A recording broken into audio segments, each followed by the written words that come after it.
Hello friends, welcome to बुनियाद academy. आज हम डिस्कस करेंगे MSc second semester organic chemistry syllabus की। ऑर्गेनिक केमिस्ट्री का सिलेबस अपना क्या रहने वाला है, कितनी यूनिट्स आती है, कौन कौन सी इंपॉर्टेंट टॉपिक है, ये सब कुछ हम डिस्कस करेंगे। सिलेबस को एनालाइज करेंगे। तो देखा जाए तो एमएससी ऑर्गेनिक केमिस्ट्री जो सेकंड सेमेस्टर है उसमें ऑर्गेनिक केमिस्ट्री में अपनी 4 यूनिट आती है। कितनी यूनिट आती है? 4 यूनिट। तो हम एक एक करके देखते हैं और इम्पोर्टेंट टॉपिक को डिस्कस करेंगे। तो अगर फर्स्ट यूनिट की बात की जाए तो फर्स्ट यूनिट रहने वाली है अल्ट्रा वोलेट विजिबल स्पेक्ट्रोस्कोपी। इसमें भी क्या आ गई? स्पेक्ट्रोस्कोपी आ गई। कौन सी स्पेक्ट्रोस्कोपी गिवन है, जिसको हम इन शॉर्ट में हम क्या बोलते हैं? यूवी स्पेक्ट्रोस्कोपी की अगर बात की जाए तो अपनी फर्स्ट यूनिट है अल्ट्रा वोलेट विजिबल स्पेक्ट्रोस्कोपी। अब इसमें देखते हैं इंपॉर्टेंट टॉपिक अपने कौन कौन से रहने वाले हैं, क्या क्या अपने सिलेबस में गिवन है। फर्स्ट टॉपिक है प्रिंसिपल इलेक्ट्रॉनिक एनर्जी लेवल। क्या कौन सा है? एनर्जी लेवल देखने हैं हमें। इसका प्रिंसिपल देखना है, ट्रांजिशन देखना है कि इलेक्ट्रॉनिक जो मतलब इलेक्ट्रॉन्स है उनका ट्रांजिशन देखना है। इस लेवल से इस लेवल में जा रहा है, फर्स्ट से सेकंड में जा रहा है, ग्राउंड से फर्स्ट में जा रहा है, कहाँ जा रहा है, ट्रांजिशन की बात करेंगे। क्रोमोफोर्स देखने हैं, ऑक्सोफोर्स देखने हैं। ये काफी इंपॉर्टेंट टॉपिक है। कौन सा? Bathochromic shift and hypochromic shift और हाइपर हाइपोक्रोमिक शिफ्ट, तीन होते हैं, तीनों इंपॉर्टेंट है। यहाँ तक कि अगर बात की जाए तो नेट लेवल पे भी अगर बात की जाए तो नेट लेवल पे भी बड़ा इंपॉर्टेंट टॉपिक आता है। यहाँ से क्वेश्चन आता ही आता है। कहाँ से? पैथोक्रोमिक से, हाइपोसोक्रोमिक से और हाइपोक्रोमिक से। और एक और होता है फोर अपना होता है हाइपरक्रोमिक। तो इस टॉपिक पर कर लेना स्टार मार्क। यहाँ से क्वेश्चन कंपटीशन में भी आता है, साथ में अपना नेट लेवल पे ये क्वेश्चन यहाँ से पूछ, और एमएससी के लिए तो है ही इंपॉर्टेंट। तो ये जो टॉपिक है इस यूवी स्पेक्ट्रोस्कोपी की यूनिट में अगर इंपॉर्टेंट टॉपिक की बात की जाए तो ये वाला टॉपिक अपना क्या रहने वाला है? काफी इंपॉर्टेंट रहने वाला है। सेकंड, आईआर इंफ्रारेड स्पेक्ट्रोस्कोपी भी गिवन है, उसी का प्रिंसिपल देखना है, फंक्शनल ग्रुप देखना है, फिंगरप्रिंट्स रीजन देखने हैं। Absorption of infrared radiation and molecular vibration stretching और बेंडिंग की देखनी है हमें। फंडामेंटल वाइब्रेशन एंड ओवरटोन्स, ये क्या रहने वाला है? आईआर स्पेक्ट्रोस्कोपी रहने वाली है अपनी, इंफ्रारेड स्पेक्ट्रोस्कोपी। एक अपनी गिवन है हमें एनएमआर। कौन सी गिवन है? एनएमआर गिवन है।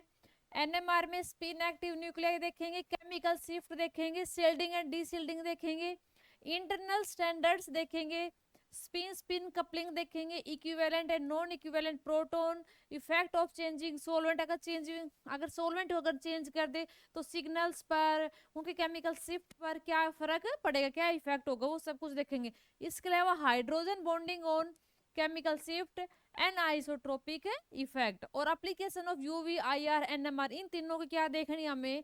एप्लीकेशन देखनी। अगर शॉर्ट में बात की जाए तो फर्स्ट यूनिट अपनी स्पेक्ट्रोस्कोपी है, जिसमें अपने तीनों पार्ट दे दी। कौन कौन से? यूवी दे दिया, आईआर दे दिया, और इसके अलावा हमें कौन सी दे दी? एनएमआर दे दी। क्लियर है? तो ये रहने वाली है अपने कुल मिला के फर्स्ट यूनिट। तो काफी इंपॉर्टेंट है, नेट के पॉइंट ऑफ व्यू से भी काफी इंपॉर्टेंट मानी जाती है। सेकेंड यूनिट की बात की जाए तो वो है अपने, अगर ऑर्गेनिक है तो ऑर्गेनिक आ जाएगी electrophilic nucleophilic electrophatic aliphatic nucleophilic substitution. कौन सी सब्स्टिट्यूशन है? Aliphatic nucleophilic substitution. तो देखो न्यूक्लियोफिलिक सब्स्टिट्यूशन है और एलिफैटिक है, ठीक है, मतलब एल्काइल वाला पार्ट की।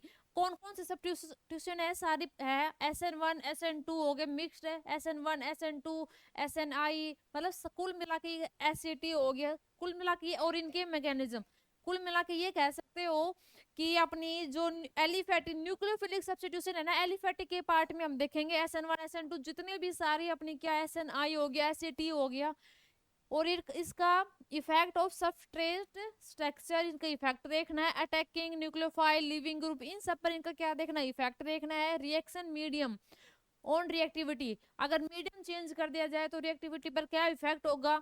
Ambient nucleophile regioselective and chemoselective, ये इंपॉर्टेंट हो जाता है कि हमें ये पता होना चाहिए अगर रिएजेंट आ रहा है तो कहाँ अटैक अटैक करेगा और कौन सा रिएजेंट कहाँ पर अटैक करता है। तो ये है अपनी दो फंक्शनल ग्रुप है तो कौन सा वर्क करेगा, ये अपनी होती है कीमो सिलेक्टिव और कौन सी रिजियो सिलेक्टिव, काफी इंपॉर्टेंट है। और अगला गिवन है, ये तो था एलिफेटिक। अब गिवन है इसी में सेकंड पार्ट मिक्स कर दिया, एरोमेटिक न्यूक्लियोफिलिक सब्स्टिट्यूशन। देखो ये फर्स्ट पार्ट तो था एलिफेटिक न्यूक्लियोफिलिक सब्स्टिट्यूशन और ये पार्ट कौन सा है? Aromatic nucleophilic substitution. तो वही AR का मतलब क्या है? एरोमेटिक। SN1 SN2 बेंजाइन का पार्ट इंपॉर्टेंट हो जाता है। SRN1 मैकेनिज्म, और इनका साथ में क्या देखना है, मैकेनिज्म देखना, इफेक्ट ये सेम है, effect of substrate leaving group attacking nucleophile on reactivity, वोन रिचर और स्माइलीज रीअरेंजमेंट देखनी है हमें। अगला पार्ट आता है एलिफेटिक इलेक्ट्रोफिलिक सब्स्टिट्यूशन। ये दोनों तो देखो क्या थे, न्यूक्लियोफिलिक सब्स्टिट्यूशन। अब बात कर किसकी करनी है, aliphatic nucleophilic aliphatic electrophilic substitution, तो वही SE1 SE2 SEI मैकेनिज्म और इन सभी का इफेक्ट देखना है। अगला पोर्शन भी सेम रहने वाला है, इलेक्ट्रोफिलिक सब्स्टिट्यूशन, बट किस केस में रहेगा, एरोमेटिक के केस में। तो रिएक्टिविटी देखनी है इसमें, और विल्समर रिएक्शन देखनी है, और गेटरमन कोच रिएक्शन देखनी है। तो ये रहने वाली है कुल मिला के अपनी सेक यूनिट, जिसमें सब्स्टिट्यूशन रिएक्शन की बात करेंगे हम, इलेक्ट्रोफिलिक सब्स्टिट्यूशन की और न्यूक्लियोफिलिक सब्स्टिट्यूशन की, दोनों केस में, एलिफेटिक के केस में भी और एरोमेटिक के केस में भी। शॉर्ट ये है अपनी क्या, सेकेंड यूनिट। अब बात करते हैं हम किसकी, थर्ड यूनिट की। तो नेट में भी पूछी जाती है पेरिसाइक्लिक रिएक्शन, काफी इंपॉर्टेंट है। तो पेरिसाइक्लिक रिएक्शन है अपनी थर्ड यूनिट। देखो इजी होती है ये यूनिट, अच्छे मार्क्स देके जाती है हमें। Molecular orbital symmetry, frontier orbitals of ethylene, इसका पूरा एक चार्ट बनता है, वो आना चाहिए। 1,3 डाई ब्यूटाडाइन के केस में, 1,3,5 हेक्साट्राइन के केस में, अलाइलिक सिस्टम के केस में। इनके हमने ये फ्रंटियर ऑर्बिटल हम जो बनाते हैं ना, वो हमें आनी चाहिए बनाने।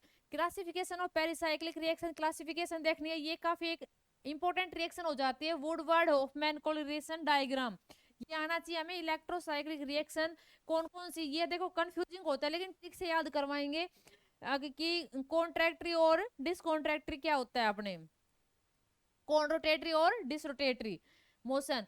4n+2 allyl system, cycloaddition, ये वाला टॉपिक है अपना 4n+2 वाला ही। Sigmatropic rearrangement, most important topic आ जाता है ये अपना, कौन सा, सिग्मा ट्रोपिक रीअरेंजमेंट वाला। ये सुपरफिशियल एंट्राफिशियल शिफ्ट देखेंगे हाइड्रोजन की, sigmatropic shift involving carbon moieties 3 and 5 sigmatropic rearrangement देखने। और ये तो है important, Claisen and Cope rearrangement. देखो थर्ड यूनिट अपनी जो है पेरिसाइक्लिक की इंपॉर्टेंट यूनिट है, यहीं अच्छे से कर लेंगे तो आगे अगर हायर क्लास में कंपटीशन एग्जाम, ये जैसे लगा लो अगर नेट के एग्जाम में बात की जाए, तो हमें 10 के मार्क्स, 10-12 का मार्क्स हमें स्कोर देखी जाती है। ठीक है, अच्छी यूनिट है, छोटी यूनिट है, इंटरेस्टिंग यूनिट है।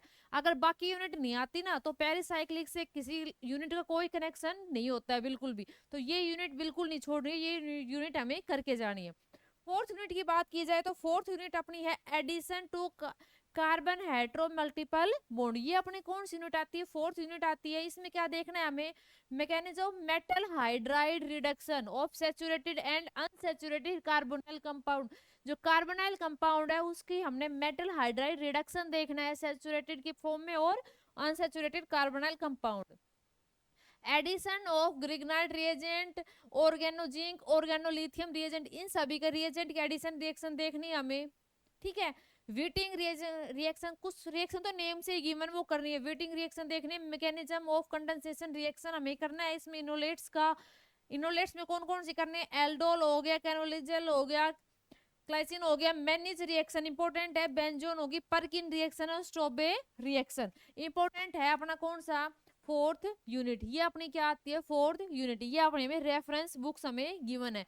तो ये रहने वाला है किसका, ऑर्गेनिक केमिस्ट्री सेकंड सेमेस्टर का सिलेबस। इसमें आएगी अपनी 4 यूनिट। फर्स्ट यूनिट तो कौन सी थी, स्पेक्ट्रोस्कोपी, जिसमें हमने तीनों स्पेक्ट्रोस्कोपी हमें गिवन है, कौन कौन सी, यूवी, IR और NMR। सेकंड यूनिट अपनी कौन सी थी, बात की जाए तो सब्स्टिट्यूशन रिएक्शन थी। वो सब्स्टिट्यूशन रिएक्शन दोनों टाइप की दे दी, न्यूक्लियोफिलिक सब्स्टिट्यूशन भी पढ़नी है हमें और इलेक्ट्रोफिलिक सब्स्टिट्यूशन भी पढ़नी है। अच्छा सिलेबस है, छोटा सिलेबस है। थर्ड यूनिट है इंपॉर्टेंट चैप्टर है अपना कौन सा, पेरिसाइक्लिक रिएक्शन। और फोर्थ कौन सा है, addition to carbon hetero multiple bonds. इसमें अपनी एल्डोल वगैरह ये सारी रिएक्शन, नेमिंग रिएक्शन आ जाएंगी। तो ये रहेगा अपना क्या, 4 यूनिट आएंगे अपनी organic chemistry syllabus. Thanks for watching.